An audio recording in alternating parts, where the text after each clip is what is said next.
Habari za jioni, hamjambo. Kiteto 2021, Kiteto 2021. Haleluya. Mungu wetu amekuwa mwema pia siku ya leo. Ametuhudumia toka asubuhi na ametujalia tena kuwepo hapa mbele zake.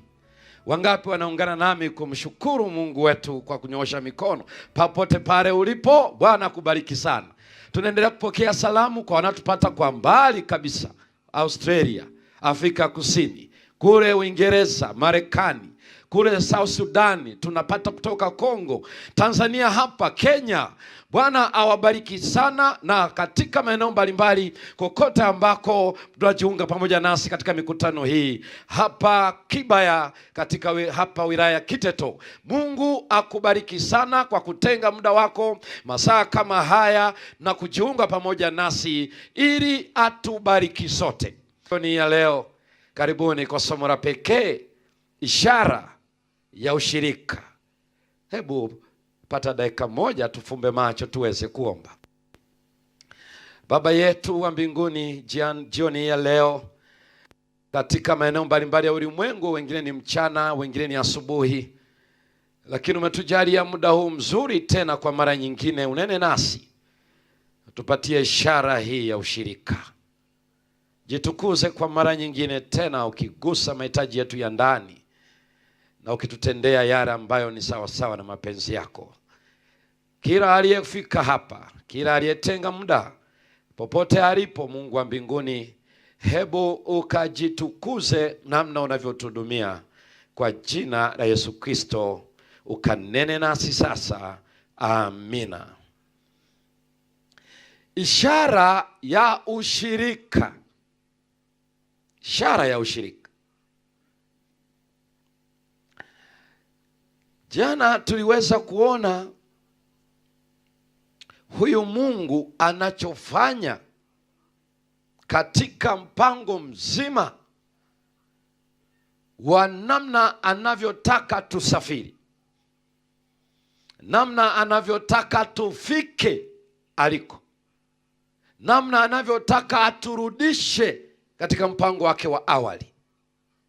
Na katika mwendelezo wa masomo haya nitakwenda jioni hii, tunahitaji kuona ikiwa hakuna aliyeshiriki katika dhambi kuingia ulimwenguni jana hiyo, na vile ambavyo wokovu umetokea kwa huyu mmoja ambaye ni Yesu Kristo, kwa kuwa yeye ni Mungu anayetoa uhai na anautoa tena.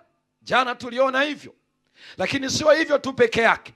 Ndiye ambaye aliyekuja hapo ulimwenguni akafanyika mwili, pamoja na kwamba wote wametenda dhambi na kupungukiwa na utukufu wa Mungu. Biblia ilituambia jana ni yeye peke yake ambaye alitwaa mwili wa mfano wa dhambi, hakutenda dhambi. Tulisoma ushahidi huo kutoka kwa Petro, tukapata ushahidi kwa Paulo, tukapata ushahidi wake Yesu mwenyewe, tukapata ushahidi wa mahakama wakati ule. Hakuwa na kosa lolote. Ndiye pekee aliyefaa kutuokoa. Pia tukaona jambo jingine, wakati yeye pekee ndiye ana uwezo wa kuhukumu dhambi, kwa yule aliye na uwezo wa dhambi na mauti ambaye ni Ibilisi, ndiye aliyekuja pekee. Na tuliona Waebrania ile sura ya 2 mstari wa 14, akaonja mauti kwa ajili ya kila mtu. Waebrania sura ya 2 na mstari wa 9, pekee yake ndiye aliyeonja mauti kwa kila mtu, na yeye ni mwanzo na mwisho, Alfa na Omega. Katika Ufunuo 1 mstari wa 17 na 18, na Ufunuo sura ya 22 mstari wa 12 na 13, tukaona Isaya 41 mstari wa 4. Huyo ni Bwana. Haleluya. Huyo peke yake. Sasa jioni hii ya leo ninahitaji tafakari vizuri, ikiwa katika dhambi hatukushiriki katika kutenda, ila tumeingia, kwa sababu kwa mtu mmoja dhambi iliingia ulimwenguni. Katika ukombozi hatukushiriki kuweza kuokolewa. Tendo moja la haki, tulisoma ile kitabu cha Warumi sura ya 5 mstari wa 17 mpaka 19, tukaona ni kwa kitendo kimoja cha mwenye haki wote wakaingizwa katika haki. Sasa je, ninausikaje hapa? Ninausikaje mimi na wewe?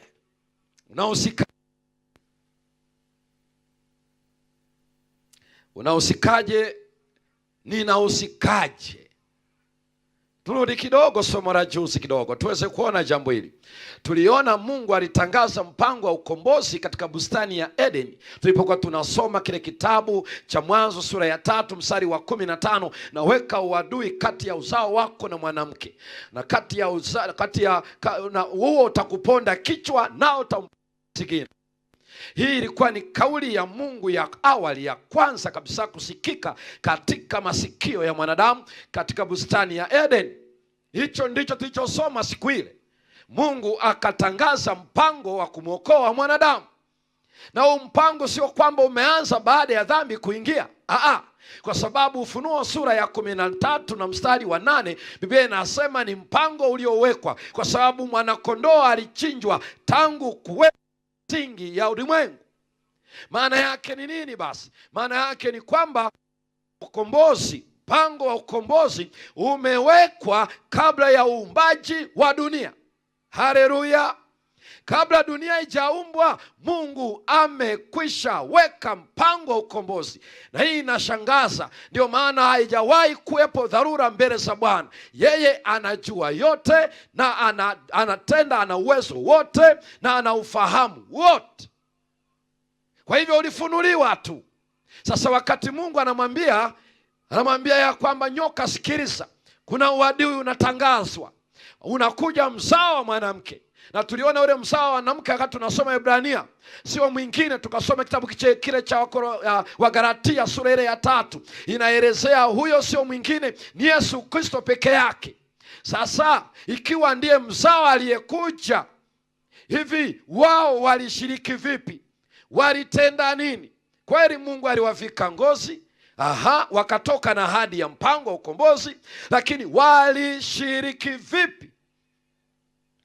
Katika Mwanzo sura ya 4 mstari wa 1 mpaka wa 7 kuna ibada ya vijana wawili wa kwanza wa Adam, naye ni Kaini pamoja na Abeli.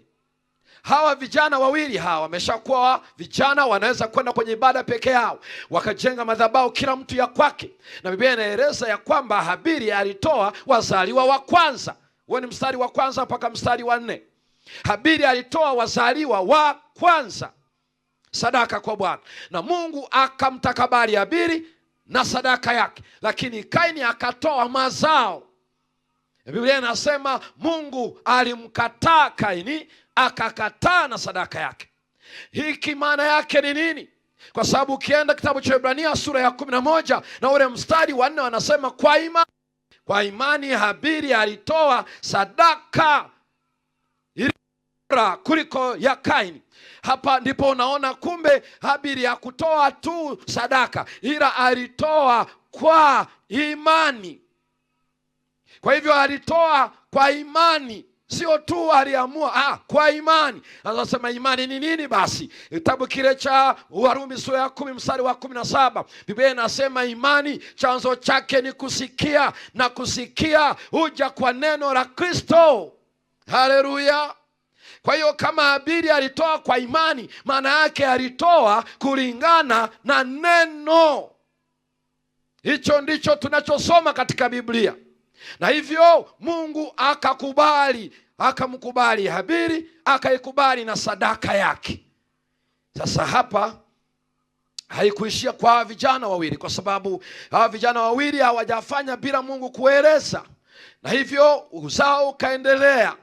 Ni kweli alikufa, lakini Biblia inasema angali bado akinena. Ule ni mstari wa 4 wa Waebrania sura ya 11. Kweli alikufa, lakini bado ananena. Ananena nini? Alitoa wazaliwa wa kwanza. Ananena nini? Alitoa kwa imani. Na hiyo ndiyo tunakuja kuona uhusika wake uko wapi. Basi maisha yakaenda, Mungu akatokea kwa Ibrahimu kwa mara ya kwanza kabisa, jaribu zito kuliko yote. Katika ile Mwanzo sura ya 22 ndipo unamwona Mungu akimjaribu Ibrahimu kumtoa mwanawe wa pekee. Na hicho ambacho kimeandikwa hapo kimerudiwa mara kadhaa katika Biblia. Kimerudiwa katika Ibrania sura ya 11. Kimerudiwa pia katika kitabu cha Yakobo sura ile ya 4, yani sura ya 3. Kimerudiwa tena kitabu cha Wagalatia. Yani kile alichokitenda, anasema alitoa kwa imani, na yeye akaamua kumtoa kwa sababu Mungu amesema. Mtu mmoja ananiuliza, lakini mbona kumchinja? Na Biblia inasema alimtoa. Hii maana yake alirudia, aliamini, akatekeleza. Uzao wake ukaenda utumwani Misri. Miaka ikasogea. Ndani ya kipindi cha miaka 430 walichokaa nchi ya utumwa, Mungu akamtuma Musa. Na alipowatoa katika nchi ile ya Misri, Biblia inaeleza wakiwa pale Horeb, Mungu akatoa utaratibu. Na hapa fungua Biblia yako uone vile ambavyo Mungu alieleza katika kitabu kile cha Kutoka sura 25 mstari wa 8 na mstari wa 9. Mungu akamwambia Musa, waambie wana wa Israeli wanifanyie patakatifu nipate kukaa kati yao. Kwa nini Mungu akae kati yao? Hiyo ndio inaitwa patakatifu. Hiyo inaitwa hema ya kweli. Hiyo ndio inaitwa hema wakati ule, kabla wajajenga hekalu la, kabla wajajenga hekalu lile baada ya utumwa kutoka Babeli, wakati ule wakina Ezra na Nehemia, kabla hawajafanya hayo, iliitwa hema. Na hiyo Mungu aliisema kwa Musa, wanifanyie patakatifu nipate kukaa kati yao. Hiyo ndio Kutoka 25 mstari wa 8. Lakini Biblia inaeleza walikuwa wanafanyaje basi katika mpango mzima hapa. Walawi sura ile ya kwanza mstari ule wa kwanza mpaka mstari wa 4. Fungua Biblia pamoja nami. Walawi sura ile ya kwanza. Walifanyaje hawa Waisraeli hawa? Biblia inataka tuweze kujua namna walivyofanya. Bwana akamwambia Musa na kusema naye kutoka katika hema ya kutania. Akamwambia, nena na wana wa Israeli waambie, mtu wa kwenu atakapomtolea Bwana matoleo, mtatoa matoleo yenu katika wanyama wa mifugo, kama ng'ombe, katika ng'ombe na katika kondoo. Mstari wa 3, matoleo yake kwamba ni sadaka ya kuteketezwa ya ng'ombe, atatoa ng'ombe mume mkamilifu. Ataleta mlangoni hema ya kutania. Tareta mlangoni pa hema ya kukutania ili akubaliwe mbele za Bwana. Mstari wa 4, kisha ataweka mkono wake juu ya kichwa cha hiyo sadaka ya kuteketezwa, nayo itakubaliwa kwa ajili yake ili kufanya upatanisho kwa ajili yake. Mstari wa 5, naye atamchinja huyo ng'ombe mbele ya Bwana.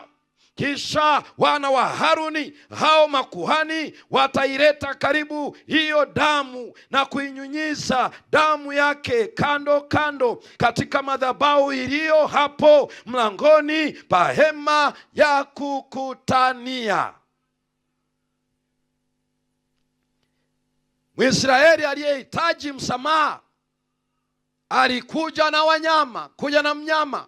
Na Biblia inasema aliweka mkono wake juu ya kichwa cha yule mnyama. Ndipo akimaliza hivyo, anashika kisu, anamchinja. Sehemu ya damu hiyo inachukuliwa na kuhani, inapelekwa kwenye madhabahu. Na sasa jioni ya leo,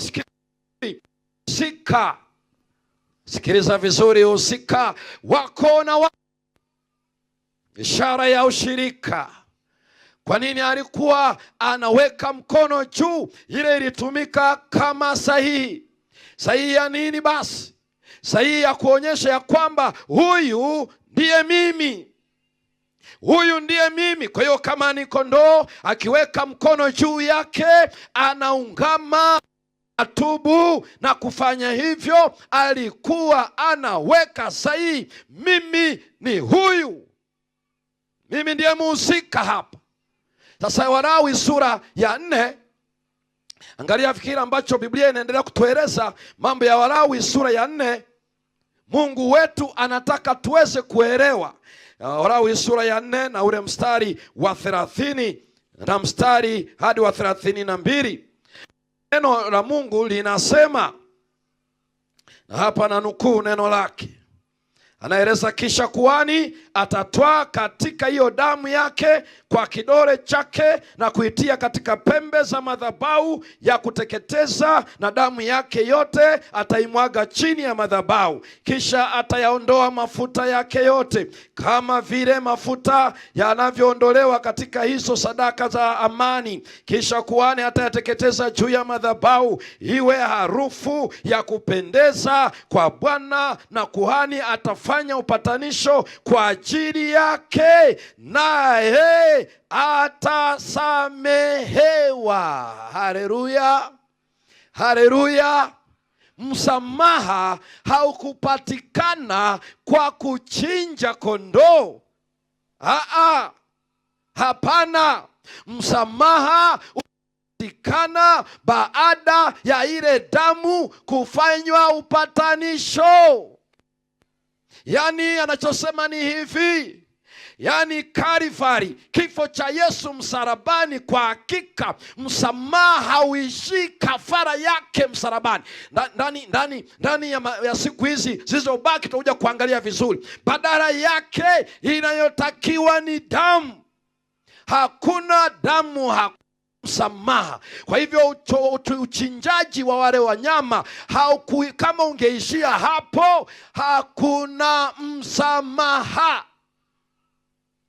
Damu ichukuliwe, kuhani akafanya huduma ya upatanisho, na baada ya huduma hiyo ndipo msamaha ulitangazwa.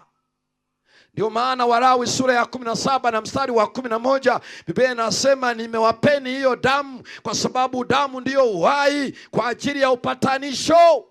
Ndio maana mtu alipokuwa anaweka mkono juu, maana yake yeye amechukua husika. Huyu ni yeye aliyetenda dhambi, lakini anahamisha, ana transfer, anahamisha ile dhambi akibeba husika, ili ndiye auawe. Kwa hiyo mnyama alipokuwa anauawa, maana yake ni uhai, na ile damu ikichukuliwa, ndipo ndio uhai vinaenda kufanyiwa huduma. Na hivyo ndivyo tunaona, baada ya damu kufanyiwa huduma, ndipo msamaha ulitangazwa. Ndio maana kitabu cha Ibrania sura ile ya 9 na mstari wa 22, neno la Mungu linasema, pasipo damu hakuna ondoleo. Hakuna ondoleo. Damu ni muhimu kwa sababu ndiye uhai. Kwa hivyo maana yake ni nini? Huyu aliyeungama kaweka mkono juu yake, na yule mnyama akachukua dhamana kwa niaba yake. Yeye ndiye mhusika. Sasa anapochinjwa, maana yake mshahara wa dhambi ni mauti. Hiyo ndio Warumi 6 mstari wa 23. Na kwa sababu umetenda dhambi, sasa unachinjwa, na kwa kuwa ukichinjwa, damu inapotoka ndio uhai, maana yake amekufa. Hivyo ndivyo walikuwa wanahusika. Kwa hivyo msamaha ulifata baada ya damu kufanya huduma mbele ya kuhani. Kuhani akifanya huduma ile, ndipo msamaha ulipatikana. Msamaha ulipatikana. Sasa hii inakuwaje hii? Na Biblia inaweka wazi juu ya maneno haya. Haya yote yalifanyika katika Injili ya Yohana sura ya 1 mstari wa 29. Biblia inasema, siku ya pili yake Yohana akamwona Yesu akiwa katika mto Yordani, akasonda mkono wake akasema, tazama mwana kondoo aichukuae dhambi ya ulimwengu. Kwa hiyo wakati wanyama wanatolewa kafara, walikuwa wanaelekeza kwake mzao mwanamke, mwana kondoo wa Mungu achukuae dhambi ulimwengu. Hasemi dhambi ya Waisraeli, hasemi dhambi ya Wapalestina, hasemi dhambi ya Watanzania, hasemi dhambi ya Wakongo, hasemi dhambi ya Waamerika wala wa Australia wala Waarabu, dhambi ya ulimwengu. Maana yake kila anaitwa mwanadamu, huyu ndiye mwana kondoo achukuae dhambi ya ulimwengu. Ndiposa tulisoma ile kitabu cha Wakorinto ya pili sura ya 5 na mstari wa 21, yeye asiye dhambi, asiyejua dhambi alifanyika dhambi. Ndipo tukasoma Ibrania sura ya 9 mstari wa 26, ya kwamba katika mwili wake alidhihirishwa aitangue dhambi kwa dhabihu ya mwili wake. Huyo ndiye tuliyosoma waraka wa kwanza Yohana sura ya 3 mstari wa 8, ya kwamba alidhihirishwa azivunje kazi za Ibilisi. Lakini je, kwa nini wanyama walichinjwa? Ilikuwa ni kielezo chake pekee.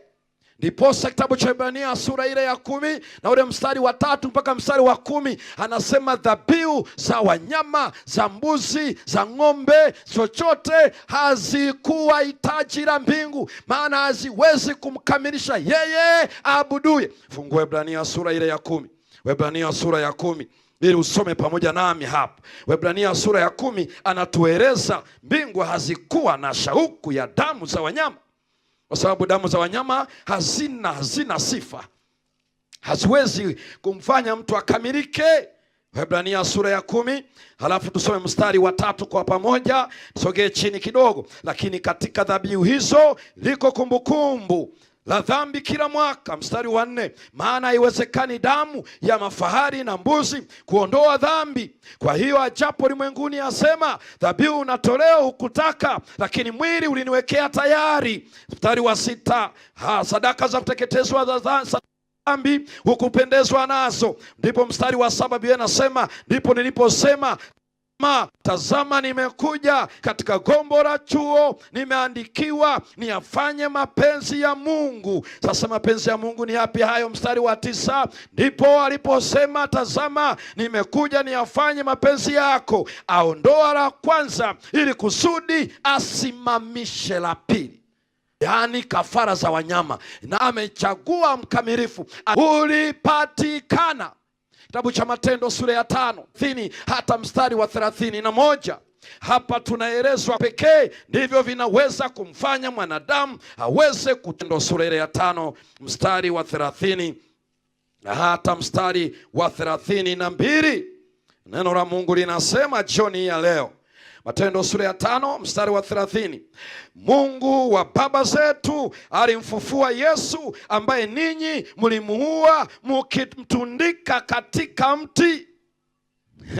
31, mtu huyo Mungu amemtukuza kwa mkono wake wa kuume, awe mkuu na mwokozi, awape Waisraeli toba na msamaha wa dhambi. 32, na sisi tu mashahidi wa mambo haya, pamoja na Roho Mtakatifu ambaye Mungu amewapa wote waaminio. Msamaha wa dhambi, yani kifo cha Yesu ndio. Sasa angalia kidogo usika huu, maana tunajifunza leo kuona ishara hii ya ushirika. Unaposema ya kwamba Waisraeli walipewa msamaha kivipi? Walileta kafara. Waliweka mkono juu, ndio waliungama na kutubu, halafu walichinja. Kisha walipochinja, damu mikononi mwa kuhani. Baada ya kazi hiyo, ndipo msamaha ulitamkwa kwao. Sasa ikiwa Yesu naye kwa kifo chake asimamishe la pili, tutakuja kuona hivyo kidogo, maana watu wengine wakisoma agano la kwanza wanachanganya, hawajui ni agano gani. Kumbe anazungumzia namna walivyopewa msamaha na kuondolewa dhambi, si kwa damu za wanyama ambao ni agano la kwanza. Sasa ni damu ya Yesu Kristo pekee. Kitabu cha Efeso sura ya 1 na mstari ule wa 7, Mtume Paulo anaandika maneno haya kwa Waefeso sura ile ya 1 na ule mstari wa 7.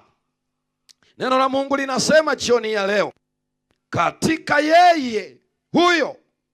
Kwa damu yake tunao ukombozi wetu, masamaha ya dhambi, sawasawa na wingi wa neema yake. Yaani katika yeye huyo tunao ukombozi na msamaha wa nini? Wa dhambi. Na kama ndivyo, je, wewe na mimi leo tunahusikaje hapo? Na kitu kimoja ambacho tunahitaji tukione kidogo. Wakati Yesu ameshafuka, aliwaambia wanafunzi wake katika ile Marko sura ya 16 mstari wa 15 na 16, enendeni ulimwenguni mkawafanye mataifa kuwa wanafunzi. Kisha akazungumza mstari wa 16 akasema, aaminie na kubatizwa ataokoka, na asiamini atahukumiwa. Asiamini ndio tuliangalia jana hii. Sasa leo anasema kama anaamini abatizwe. Sasa najiuliza, kubatizwa kuna maana gani hapa? Kuna chukuaje uhusika hapa? Katika Injili ya Yohana sura ya 3 na mstari wa 5, wakati huu Yesu ilikuwa ni usiku, anazungumza na Nikodemu. Yohana Injili sura ya 5 mstari wa 5, sura ya 3 mstari wa 5, Yesu alisema, amini amini nakwambia, mtu asipozaliwa kwa maji na kwa Roho hawezi kuingia katika ufalme wa Mungu. Yaani asisubutu kufikiri, wala asidhanie, wala asifikiri ya kwamba Mungu atafanya. Hapana, mtu yeyote asiyezaliwa, yeyote, na Biblia inasema Yesu ni mkweli, yeyote asiyezaliwa. Sasa mtu anasema, pasa subiri kidogo, mbona yule mwizi msalabani anaenda mbinguni na hajazaliwa? Na mimi nakwambia, sikiliza kwanza, masomo yanakuja. Hakuna atakaye kwenda mbinguni asipozaliwa. Mtu mmoja anasema, mbona Agano la Kale, maana ubatizo umeanza na Yohana Mbatizaji. Sikiliza jioni ya leo, hakuna mtu atakaye ingia mbinguni ambaye hakuzaliwa kwa maji na kwa Roho. Fanya utakachofanya, ufanye matendo mema, wasalimie wagonjwa, wasaidie masikini, ufanye hiki na kile, bila mtu kuzaliwa kwa maji na kwa Roho hakuna mbingu, hakuna. Sasa iko najiuliza, kuna nini hapa basi? Injili ya Yohana sura ile ya 1 mstari wa 12 na 13, neno la Mungu linasema hivi, ya kwamba wote waliompokea aliwapa uwezo wa kufanyika watoto wa Mungu. Alafu mstari wa 13 anasema, si waliozaliwa kwa mwili wala kwa mapenzi ya mtu, bali waliozaliwa kwa mapenzi ya Mungu. Waliompokea walifanyika kuwa watoto wa Mungu, waliozaliwa si kwa baba na mama, kwa mapenzi ya Mungu. Na unajua haya ndio mapenzi ya Mungu, kila atakaye amini na azaliwe. Anajiuliza, kuna nini hapa katika kuzaliwa hapa? Kuna kitu gani? Ubatizo una shida gani hapo? Sikiliza, hapa ndipo kuna ishara ya ushirika. Hapa kwenye kuzaliwa hapa ndipo kuna ishara, kwa sababu kubatizwa kwa Roho Mtakatifu kuna namna ya kumfahamu, ila ambayo kila mwanadamu Yesu amesema lazima aipitia, watu waone kila kitu ameeleza. Ile ya Roho tutakuja kuona huko baadaye, lazima azaliwe. Kwa nini ubatizo? Ubatizo una mambo matatu jioni ya leo. Sikiliza, la kwanza, ubatizo ni ishara ya kuumbwa upya. Haleluya! Ni ishara ya kuumbwa upya. Ndio maana Wakorintho ya pili sura ile ya 5 mstari wa 17, Biblia inasema mtu akiwa katika Yesu Kristo amekuwa kiumbe kipya. Ya kale yamefanyaje? Yamepita, tazama yamekuwa mapya. Ubatizo ni kuumbwa upya. Hiki ndicho ambacho unahitaji kufahamu. Kwa hiyo ni katika kubatizwa, kuzaliwa mara ya pili kwa maji na kwa Roho Mtakatifu, mtu anaumbwa upya. Na sasa sikiliza kidogo. Unajua uumbaji, alisema kila kitu kule mwanzo, baada ya dhambi kuingia, iliharibu uumbaji wa tabia yake. Na katika ukombozi, unaposema ukombozi, unazungumzia uumbaji mpya, sio kitu kingine, ni mpya. Kwa hiyo ni jambo la kwanza. Ubatizo ni ishara ya kuumbwa upya. Kwa hiyo mtu anaposema anabatizwa kwa maji na anabatizwa kwa Roho Mtakatifu, maana yake anaumbwa upya. Sasa inakuja jambo hili la pekee. Hii inamaanisha nini? Jambo la pili, ngoja unaende haraka kidogo. Ubatizo unaashiria nini? Jambo la pili, ubatizo unaashiria ukombozi. Inakuwaje hiyo? Wakorintho ya kwanza sura ya 10 mstari wa kwanza na wa pili. Hapa nahitaji nisome kidogo uweze kusikiliza. Wakorintho ya kwanza sura ya 10 na ule mstari wa kwanza na mstari wa pili. Ishara ya ushirika. Kwa maana ndugu zangu, sipendi mkose kufahamu ya kuwa baba zetu walikuwa wote chini ya wingu, wote wakapita kati ya bahari. Mstari wa pili. Wote wakafanywaje? Wakabata katika wingu, katika bahari. Haleluya! Wote. Yaani ubatizo sio swala ambalo limetokea tu Agano Jipya, bali Agano la Kale limetupatia siri kwamba hata Waisraeli wakati wanatoka nchi ya utumwa kuelekea nchi ya ahadi walibatizwa. Na sasa anazungumza kitu gani hapa Paulo? Paulo anarejea lile tukio la kitabu cha Matendo sura ya 14, wakati bahari ya Shamu ilipoachia njia, wakati wanapita katikati, huku ukuta maji wako moyoni mwa bahari, juu kuna wingu, huko nyuma kuna malaika akizuia majeshi ya Wamisri yasiwakaribie. Kumbe tendo hilo, kwa nini Mungu aliona wapitishe kwenye bahari ya Shamu? Walikuwa wanabatizwa. Na hii ndio lugha ambayo siku zote utaiona katika Mwanzo 1 mstari wa kwanza na wa pili. Wakati Mungu anaomba ulimwengu, Roho wa Mungu akatulia juu ya uso wa vilindi maji, akasema iwe nuru, ikawa nuru. Yaani uumbaji huu unauona katika hatua hizi zote, wakabatizwa. Ni ubatizo ni ishara ya ukombozi. Lakini angalia jambo hili pia la pekee.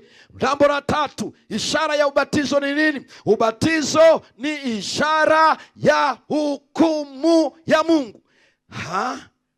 Inakuwaje hukumu ya Mungu? Warumi sura ya 6 na ule mstari wa 3. Kwa hakika ukiendelea mpaka mstari wa 10 kwa ratiba yako utashangaa mambo ya pekee. Warumi sura ya 6 mstari wa 3, Biblia inasema hivi. Hapa ninasoma. Hamfahamu ya kuwa sisi sote tuliobatizwa katika Kristo Yesu tulibatizwa katika mauti yake? Hivi unajua unapozungumzia mauti ya Yesu unamaanisha nini? Unamaanisha ya kwamba mshahara wa dhambi ni mauti. Maana yake Mungu alikuwa anahukumu dhambi.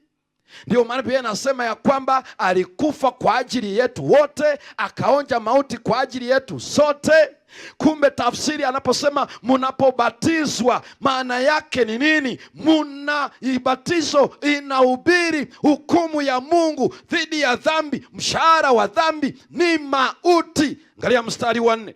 Angalia mstari wa 4. Basi tulizikwa pamoja naye kwa njia ya ubatizo katika mauti yake, kusudi kama Kristo alivyofufuka katika wafu kwa njia ya utukufu wa Baba, vivyo hivyo na ninyi tuenende katika upya wa uzima.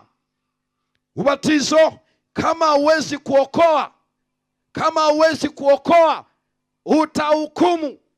Kwa nini inatamka maneno haya? Ngoja uone mwandishi mwingine anavyoiweka wazi kabisa. Naye siye mwingine ni Petro. Waraka wa kwanza wa Petro sura ile ya 3 mstari wa 20 na 21. Waraka wa kwanza wa Petro ya 3 sura ya 3 mstari wa 20 na mstari wa 21. Sika vizuri kwamba ubatizo ni ishara ya ukombozi na ni ishara ya hukumu. Angalia anavyoiweka mstari wa 20. Mungu ulipokuwa ukingoja siku wa 17 mstari wa 18, ndipo unaweza ukaona pale ila chenye mwili. Na wakati anafuta kile chenye mwili, alichagua kutumia gharika, maji.